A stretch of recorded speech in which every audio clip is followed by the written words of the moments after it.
Bonjour et bienvenue dans la quotidienne de School TV, l'émission qui vous raconte l'école au quotidien. Au sommaire, aujourd'hui, une spéciale pop culture. On va parler d'Ant-Man, de Superman ou encore de Super Mario. Non, ok, je gruge un petit peu, ces héros, on va bien les retrouver. Mais pour parler d'un sujet de prime abord moins fun, la physique quantique. Et on va le faire avec le docteur en physique Loïc Mougel, il est l'invité du Grand Oral.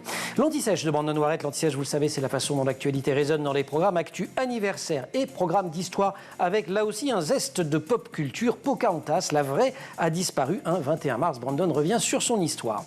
L'heure de la récré, toujours avec Brandon, toujours de l'histoire, avec le 80e anniversaire du débarquement. Ça se prépare en Normandie et une autre histoire d'amour, cette fois, pourrait s'écrire sur les plages début juin. Rendez-vous enfin avec Sandra Ferreira, comme chaque semaine. On va parler diététique et nutrition. Ce sera notre plateau repas. La quotidienne de School TV, c'est maintenant, c'est parti. Grand Oral. Allez, on ne se décourage pas, on vous a déjà proposé cette année une première introduction à la physique quantique par le théâtre et le dessin. On récidive avec cette fois pour allier quelques héros et super-héros de la pop culture et surtout avec le docteur en physique Loïc Mougel. Loïc, bonjour. Bonjour. Vous publiez aux éditions L'Étudiant la physique quantique par Ant-Man, les Pokémon et les super-héros. Si on a eu envie de vous inviter, c'est parce que comme vous l'écrivez, la physique quantique, elle demeure encore mystérieuse, énigmatique, attirante. Je vous cite là. Vous nous résumez quand même ce qui la distingue de la physique classique ? Oui, bien sûr. La physique quantique, c'est ce qui touche, pour simplifier, à l'infiniment petit. Donc, autour de nous, tous les jours, on fait l'expérience de la physique, ce qu'on appelle la physique classique. Donc, c'est aussi simple que de lancer une balle, que de toucher quelque chose ou d'écouter quelque chose. Tout ça, c'est ce qui touche à la physique classique. Je lance une balle, elle rebondit. Elle rebondit, physique exactement. Classique. Vous parlez, une onde se propage, physique classique. Maintenant, la physique quantique, c'est ce qui va décrire le comportement des atomes, mais pas que, ce qui va aussi être plus petit. Et c'est en dessous de l'atome, c'est ça l'idée. On est bien souvent en dessous de l'atome, oui, tout à fait, même si ça concerne aussi pas mal les atomes. Et ce qu'il faut bien comprendre, c'est que l'un ne peut pas fonctionner sans l'autre. C'est-à-dire que la physique classique, on la comprend très bien, mais la physique quantique, on la comprend très bien aussi, et on comprend comment elle génère la physique classique. Mais l'un ne peut pas fonctionner sans l'autre. Ceci étant, vous me corrigez, les deux grandes théories de la physique, on n'arrive pas à les réconcilier néanmoins. Alors, on a d'un côté la théorie de la relativité, et puis par le même, Einstein à savoir, qui pose les bases aussi de la physique quantique, c'est pas le seul, loin s'en faut, mais bref. Et les deux, on n'arrive pas, les physiciens se disent, c'est compliqué. Tout à fait, oui. La physique, la physique du très très grand, donc ce qu'on appelle la relativité générale, effectivement, elle n'est pas compatible à l'heure actuelle avec la physique, avec la physique quantique. Ouais. C'est l'un des grands challenges du XXIe siècle, c'est d'arriver à réconcilier les deux, donc d'arriver à mettre de la physique quantique dans la théorie de la gravitation. Et donc, ça, on n'y est pas encore. On n'y est pas encore. Donc on a deux systèmes d'explication du monde, de comment fonctionne la matière, les objets, etc., qui ne collent pas ensemble, mais chacune fonctionne à son échelle. À son échelle, tout à fait. Il y a encore des choses qu'on ne comprend pas, et encore heureux, sinon il n'y aurait plus de recherche en sciences physiques. Mais de ce qu'on en vit tous les jours, ça colle quand même très très bien. Ouais. Alors il y a un Graal qui serait de trouver l'explication du grand tout. Il y en a un autre, c'est que vous dites que la physique quantique, c'est un peu le Graal de la science-fiction parce qu'elle permet plein de choses, et c'est ce qui vous a donné l'idée d'utiliser des héros de science-fiction, des super-héros, pour essayer de nous introduire à ces notions. Oui, tout à fait. Mais quand on pense à Superman, on pense à ses yeux laser, souvent. Et ce que on ne sait pas forcément, c'est que les lasers, c'est un pur produit de la physique quantique. Ça ne peut pas exister sans ça. Et ça n'a même pas été envisagé que ça puisse exister avant que la physique quantique ne naisse. Il y a bien d'autres choses. Le fait de traverser les murs, ça peut correspondre à ce qu'on appelle en physique quantique l'effet tunnel. Et il y a beaucoup d'effets qui nous paraissent un peu bizarres, mais qui du coup, pour le moins, qui du coup ont un vrai potentiel pour faire des super-héros et de la science-fiction. Ouais. Et si je vous ai bien lu, si j'ai envie de devenir Superman et de me faire installer des yeux laser, d'une certaine façon, techniquement, c'est possible. Le seul problème, c'est que ça prendrait tellement de place que j'y verrais plus grand-chose d'autre, c'est ça? Oui, les premiers lasers, ils tenaient sur une table. Hein. Voilà. J'ai même pu en voir des démontés. C'est assez gros. Maintenant, c'est vrai que les technologies ont évolué et il est possible de faire des lasers qui sont tout petits, qui tiennent dans un mouchoir de poche. Alors vous allez voir, ce bouquin, il est formidable. Moi, je suis loin d'être expert de la physique quantique. Je vous dirais pas que j'ai tout compris. C'est un peu velu par moments. C'est une expression que vous utilisez souvent. Il faut maîtriser beaucoup les mathématiques, mais quand même, on comprend des choses. Ant-Man, par exemple, vous l'utilisez pour expliquer quoi? j'utilise Ant-Man pour expliquer ce qu'on peut voir à ces échelles. Parce que ce qu'il faut bien comprendre, c'est que la physique quantique, ça a commencé en partie par la description des particules qui composent notre monde.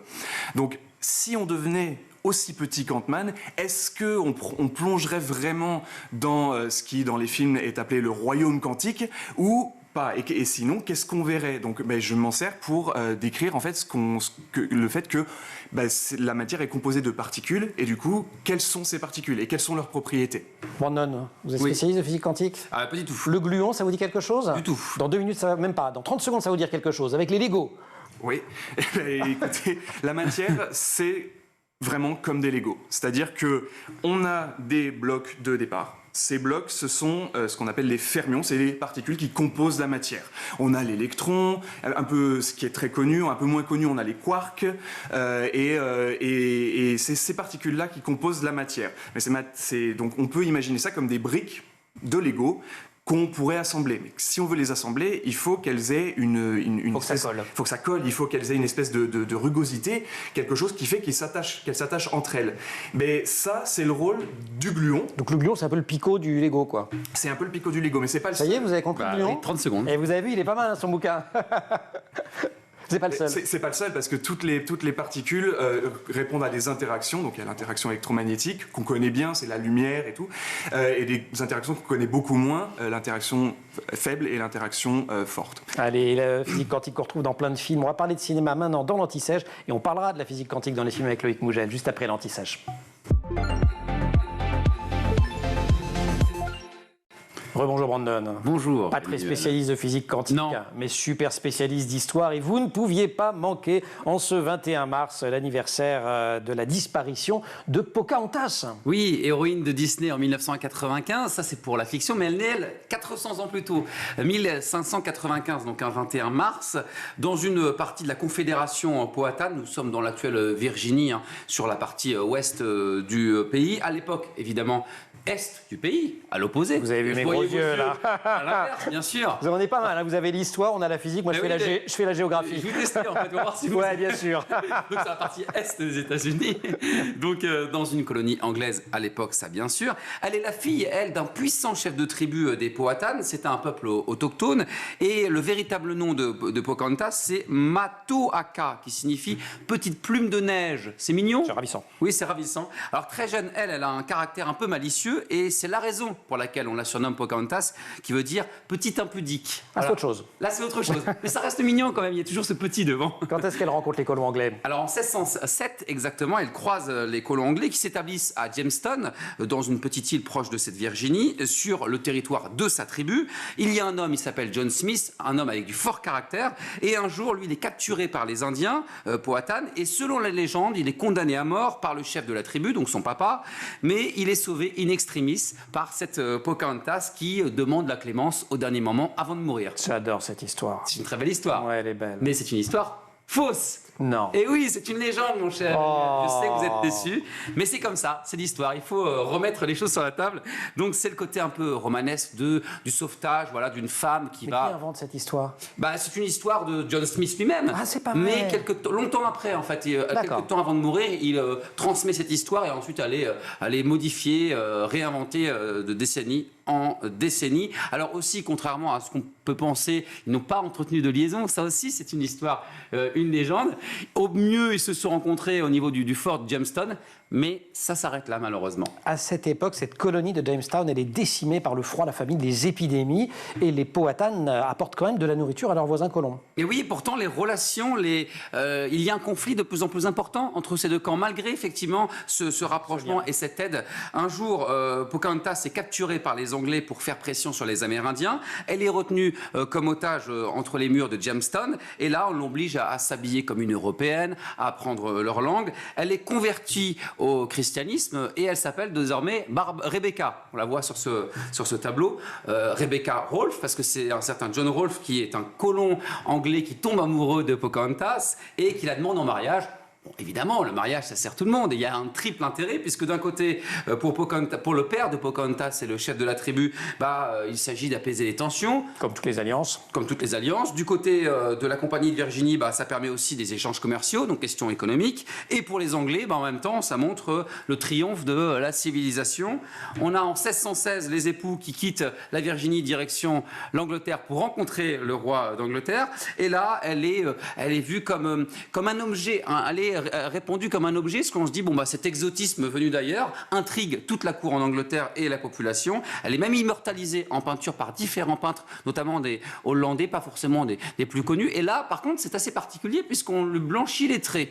Voilà, on veut montrer un exotisme à la cour d'Angleterre. Mais tout ça, ça sert quand même le discours colonial de l'Angleterre, c'est ça ? Bien sûr, ça sert la propagande coloniale. C'est la princesse vertueuse qui renonce à sa culture pour la civilisation chrétienne. Et le problème, c'est que Pocahontas s'accoutume pas du tout à cette nouvelle culture qui n'est pas du tout la sienne. Elle tombe gravement malade. Probablement, on parle d'une dysenterie, c'est ce que disent les historiens aujourd'hui. Dysenterie, comme le roi français Saint-Louis, voilà. Et elle meurt du côlon, un problème avec le côlon. Voilà, elle subit le côlon jusqu'au bout, même dans la mort. Voilà, elle meurt. Vous êtes la Kenya, vous, maintenant. Non, mais je me dis, pourquoi non, mais et elle meurt donc le 21 mars 1617 sur le bateau qui la ramène donc dans sa terre natale, et elle est enterrée sur les bords de la Tamise, très loin de chez elle. Et du coup, c'est devenue l'une des seules amérindiennes dont l'histoire nous est parvenue aujourd'hui. Et il y a de nombreux américaines aujourd'hui qui se prétendent ancêtres de Pocahontas. Descendants De Pocahontas, dont l'ancienne première dame. À votre avis ? Laquelle ? Nancy Reagan. Non. Oui. Wow. Elle le disait souvent dans les discours. Bon, on se retrouve pour la récré ? Avec plaisir. On va retourner aux États-Unis et en France d'ailleurs. Autre débarquement. Pour l'heure, Loïc Mougel. On ne croise pas seulement des personnages de jeux dans la physique quantique par Ant-Man, les Pokémon et les super-héros. Le livre que Loïc Mougel publie aux éditions L'Étudiant, on fait aussi pas mal de détours par le cinéma. On va commencer avec un classique de la science-fiction, la téléportation.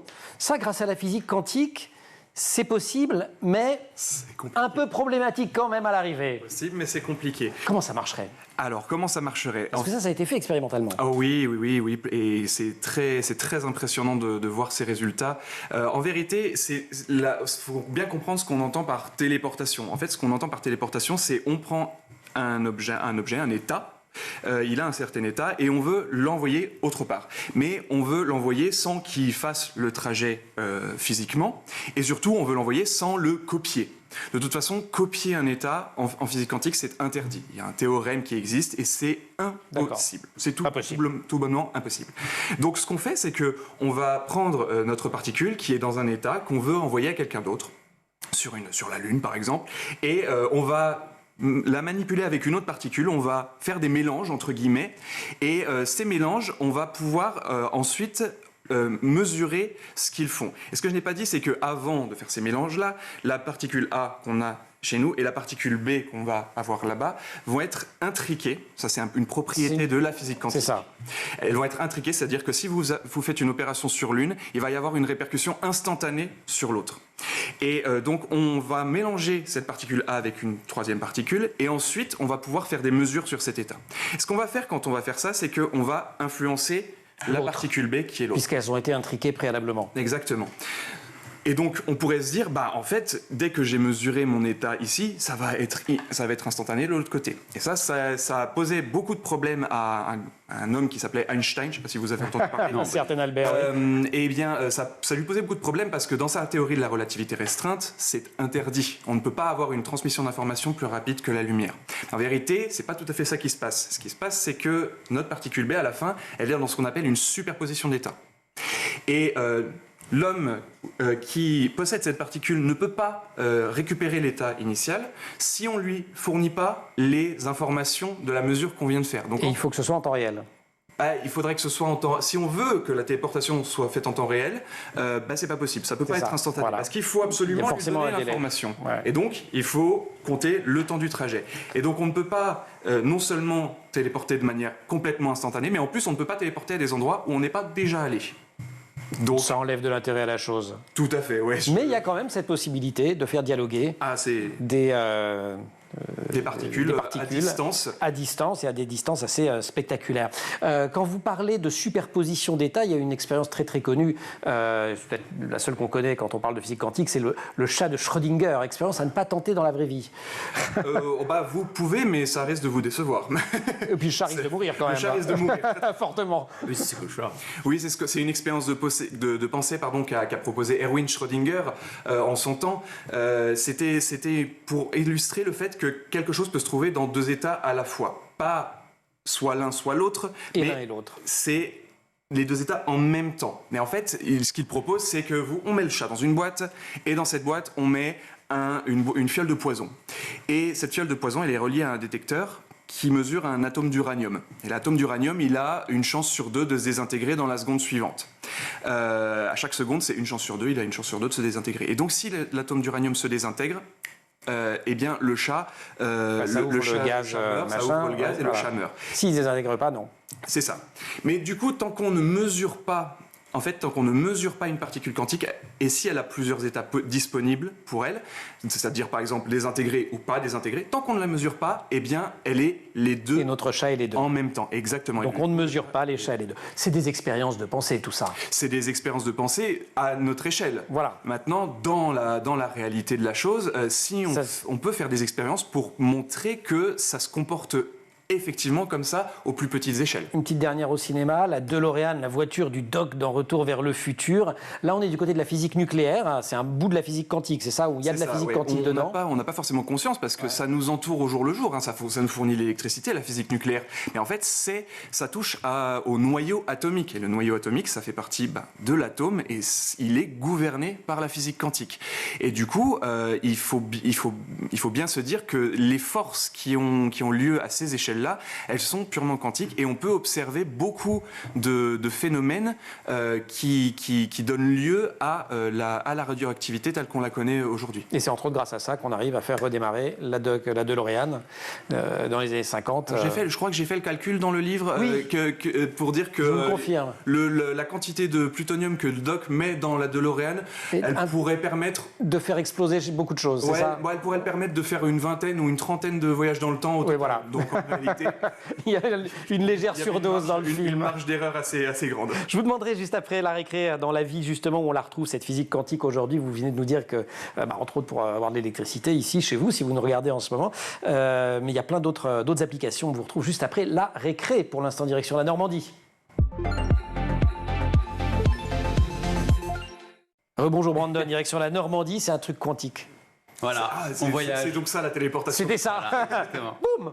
Et oui. Brandon est en Normandie, sur les plages, pour un débarquement insolite. Un débarquement d'un Américain. Bon, ça, jusque-là, c'est pas trop insolite. Jusque-là, ça va. Il s'appelle Harold Terrence, il est vétéran. Il y a quelques mois, en août dernier, il a fêté son 100e anniversaire en Floride, bien entouré, avec sa famille. Bon, lui, il veut revenir en Normandie pour célébrer le 80e anniversaire, que on va célébrer en grande pompe au mois de juin prochain. Vous allez me dire... Bon, rien d'étonnant, pourquoi pas. Ouais. Alors en fait, ce monsieur, lui il a débarqué en 44 en tant qu'opérateur de radio dans l'aviation anglaise, puis il avait participé aussi au transfert... Non, anglaise américaine, pardonnez-moi. Ah oui. Pourquoi je parle d'anglais? Il a traversé ensuite et travaillé avec le transfert des prisonniers allemands direction le Royaume-Uni.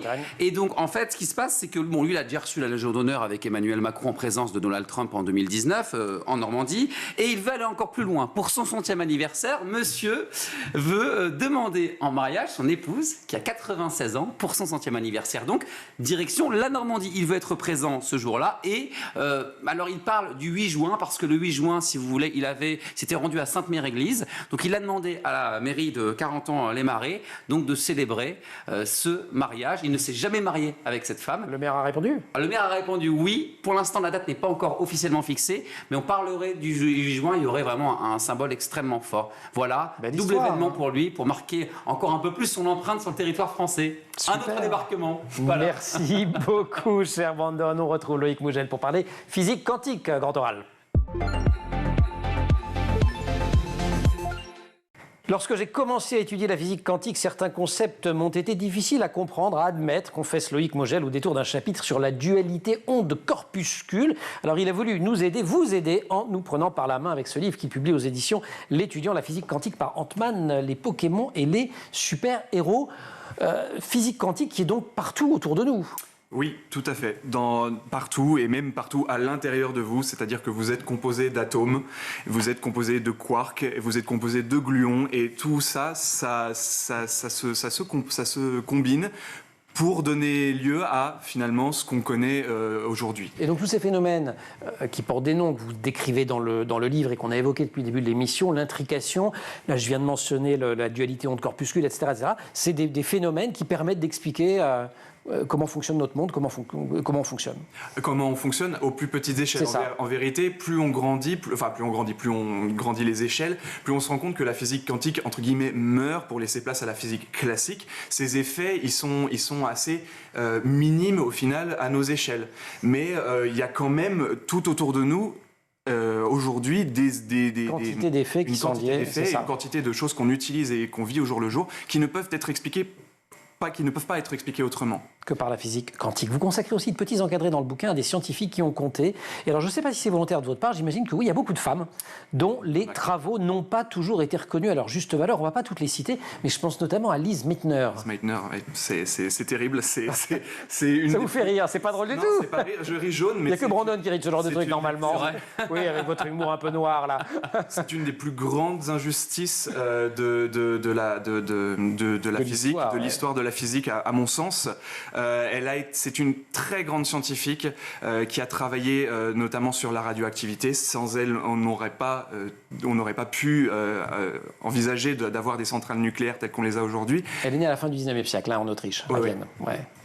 Et elle a été nominée 49 fois pour le prix Nobel. 49 nominations. Sans jamais l'avoir obtenue. Je trouve ça d'une... Et pourtant, elle n'est pas morte toute jeune. Hein. Non, elle est effectivement pas morte toute jeune. On a parfois l'impression, en vous lisant, j'ai eu cette impression du moins, que la physique quantique nous mettait à la lisière de la philosophie ou de la métaphysique. C'est une façon de décrire le monde avec des procédés logiques, avec beaucoup de concepts. Oui, alors la métaphysique, c'est un domaine qui m'intéresse tout particulièrement, effectivement. C'est une très grande question. Il y a beaucoup de concepts en physique quantique où on se demande encore s'ils sont vraiment intrinsèquement comme on les décrit, ou s'il y a quelque chose qu'on manque, quelque chose qui nous échappe, qui échappe encore à notre compréhension et qui ferait que l'explication serait plus simple. Par exemple, on mentionnait tout à l'heure la superposition d'états. Einstein croyait dur comme fer que c'était quelque chose qui était impossible et que on devait juste manquer quelque chose et que en fait la particule se trouve pas et dans un état et dans l'autre en même temps, mais qu'elle doit bien se trouver dans un état, mais que de notre perception on n'arrive pas à savoir lequel, avant de la mesurer lequel. Maintenant on fait beaucoup de progrès là-dessus et il y a eu deux écoles qui se sont affrontées sur le sujet, hein. Il y a eu des échanges de lettres très très véhéments, mais récemment Alain Aspect, un physicien français qui a eu le Nobel, a eu le prix Nobel pour ces expériences qui tendent à démontrer que Einstein avait tort, en vérité, effectivement, les particules sont bien dans les deux états en même temps. Mais il y a beaucoup d'autres domaines dans lesquels on se pose encore la question, est-ce que c'est vraiment comme ça ou est-ce que c'est juste on ne comprend pas bien? D'un tout petit mot, Loïc, la physique quantique, si j'ai bien vu, elle est entrée assez tardivement dans les programmes du lycée, 2011 je crois, au programme de la défunte série S. Il faut quand même avoir un niveau en maths stratosphérique pour en faire. Non, pas du tout. Non, absolument pas. Plus que l'autre en tout cas. La difficulté dans la physique quantique ne se situe pas dans les mathématiques. Les mathématiques de la physique quantique, quand on les étudie correctement, sont en réalité assez simples. C'est vrai que les formules que vous mettez, elles sont pas très longues. On se dit, on n'ortit pas des tableaux. Il y en a des bien plus longues, mais en vérité, la difficulté de la physique quantique et de l'enseignement de la physique quantique, c'est le fait qu'on ne la comprend pas parce qu'elle échappe à notre perception. Dans notre monde, on fait l'expérience de la physique. Donc on est obligé de passer par des concepts. On est obligé de passer par des concepts et souvent on se dit mais c'est pas possible, mon cerveau n'est pas capable de comprendre ça parce que j'en ai jamais fait l'expérience, je n'ai jamais vu ça. Bon allez. Il nous aide le cerveau, Loïc. Merci beaucoup de nous avoir accompagnés dans cette émission. Collection dirigée par Alex Fouirou. C'est aux éditions L'Étudiant, la physique quantique par Ant-Man, les Pokémon et les super-héros. Testez, je vous jure. Même Brandon pourrait... Non, quand même. Même Brandon a compris les gluons, donc c'est quand même tout dire. C'est dire l'efficacité redoutable de Loïc Mougel. Merci beaucoup. On retrouve, comme chaque semaine, Sandra Ferreira. C'est l'heure du plateau repas. Et sur le plateau repas de Sandra Ferreira, aujourd'hui, des chips et des chips aromatisés. Sandra, bonjour. Bonjour Emmanuel. Moi, je suis sûr que, diététicienne comme vous êtes, vous allez quand même nous mettre un petit peu en garde contre ces chips aromatisées. Elles ont la réputation déjà, sans l'être aromatisées, d'être trop grasses, trop sucrées. En quoi le fait d'être aromatisées complique encore le problème? Alors, trop grasse, trop salée, je vous reprends, vous avez dit sucré, mais trop grasse, trop salée, effectivement. Alors, déjà, sachez qu'un quart des chips en vente sont aromatisées et parmi elles, vous verrez, souvent elles affichent une saveur viande. Oui. Alors j'ai trouvé des poulets rôtis, des barbecues, des bolognaises, des cheeseburgers, des chips au rôti braisé, merguez grillé, bacon fumé, chorizo, côte de bœuf grillée. Je sais que vous aimez ça, Emmanuel. J'ai même trouvé des saveurs étonnantes, salsa mangue et cappuccino, des chips au cappuccino. Alors je vous rassure, elles n'existent pas encore en France, mais ça existe. Ça ne saurait peut-être pas tarder malheureusement. Bon, alors, qu'est-ce qui m'embête dans ces chips? C'est que si on tourne, ne serait-ce que là, celle au jambon de pays, on va regarder ce qu'il y a dedans dans la liste des ingrédients. Alors, on a des pommes de terre, de l'huile, du sel, jusque-là, tout va bien, les classiques. Et il va y avoir une base aromatisante qui est arôme naturel. Ah oui, arôme naturel. Paprika fumé en poudre, poivron rouge, paprika en poudre. Exactement. Donc pas de viande du tout. C'est-à-dire qu'on a l'impression qu'il y a de la viande, mais il n'y en a pas. Donc les personnes ont peut-être inconsciemment l'impression de manger quelque chose qui contient des protéines, ce qui n'est pas le cas. Et ce qui est dingue et ce qui est fou, c'est que finalement, si vous êtes végétarien, vous pouvez en manger. Bah oui, puisqu'il n'y a pas de viande, tout simplement. Mais donc, quand il y a écrit, par exemple, jambon braisé ou je ne sais quoi sur un truc dans lequel il n'y a pas de viande, on se fait un petit peu tromper, non? Un petit peu, finalement, les industriels, ils produisent ce goût, une saveur en laboratoire, bien sûr. Ils ont un savoir-faire pour se rapprocher du goût braisé, rôti. C'est une sorte d'imitation. Sachez quand même que quand vous voyez écrit fumé, ils ont quand même utilisé du vrai bois, c'est déjà ça. Attention, j'ai dit tout à l'heure que les végétariens pouvaient en manger. Il y a quand même des chips aromatisés au poulet, par exemple, qui contiennent de la viande. Donc il faut regarder, ça dépend. On fait quand même super attention. Mais finalement, à part ce petit truc de marketing pas forcément très agréable, qui nous trompe un petit peu sur la marchandise, mais bon voilà, il y a d'autres problèmes? Mais oui, alors parlons santé pure. J'ai la chance, les deux paquets qu'on a ici en plateau ne contiennent pas le glutamate de sodium dont je vais vous parler. C'est un exhausteur de goût, c'est ce qui fait qu'on a envie d'en manger encore et encore. C'est un additif qui est mauvais pour la santé, il peut provoquer des troubles visuels, des maux de tête, des nausées, l'accélération du rythme cardiaque. Super. Sans parler du gras et du sel des chips. Donc les deux cumulés, c'est pas terrible. Moralité, si vous achetez des chips au supermarché, c'est mieux de les prendre nature. Il n'y aura pas de glutamate monosodique. Mais moi, je les préfère aromatisés. Eh bien, vous les faites maison, Emmanuel. Mais oui, vous savez faire ça? Pas du tout. Eh bien, je vous explique. C'est très facile, c'est économique. Vous prenez 3-4 pommes de terre, vous les coupez finement à la mandoline, 2-3 mm d'épaisseur. Allez, hop, c'est fait. Vous mélangez une cuillère à soupe d'huile, de cassonade, de paprika, un petit peu d'ail, faites selon vos goûts, effectivement. Vous mettez tout ça, un peu de sel, de poivre. Vous mettez bien à plat sur une plaque, 180 degrés au four. Vous retournez à mi-cuisson et ça y est, vous avez vos chips. Mais génial! Vous pouvez faire à différentes saveurs. Et ça, elles sont saines. Et elles sont saines. Là, je peux en manger 10 kilos si j'ai envie. Pas 10 kilos parce que c'est quand même toujours un peu plus gras, mais beaucoup moins gras que ça. Donc peut-être pas 10 kilos, mais plus régulièrement. Bon, écoutez, et pourtant vous avez amené des trucs, il y a marqué derrière que c'est un peu écolo, le goût de bien faire. Non, c'est pas les pires que j'ai emmenés. J'ai pas emmené les pires, effectivement. Si vous les reconnaissez, on a caché la marque, mais si vous les reconnaissez, c'est pas les pires. Mais sinon, on les fait soi-même. Merci beaucoup, chère Sandra, pour ces pique-niques de printemps arrivent. C'était quand même assez un peu important. On va en manger des chips. Merci beaucoup et merci aussi à toute l'équipe de l'émission, au maquillage Julie Horner, Marine Plantec qui est en régie et qui a préparé l'émission, et en régie est avec au son Michael Fristo et Angèle Jean-Rivera à la réalisation. Vous restez sur School TV, vous nous retrouvez nous en permanence sur Internet et sur les réseaux sociaux.